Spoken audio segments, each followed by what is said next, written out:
I use the frame of international law as the basis for understanding how global actors cooperate with one another to regulate their behavior.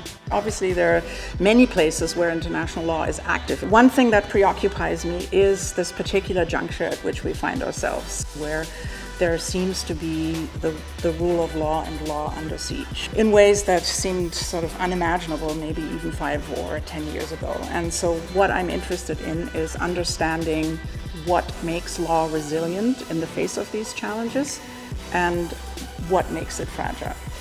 For example, you think there are rules on what constitutes an attack on a state that it is entitled to defend itself by force. And now it turns out we don't have to use a weapon to attack another state. We could plant a computer virus. And how does that get absorbed into that traditional rule system? And is that possible?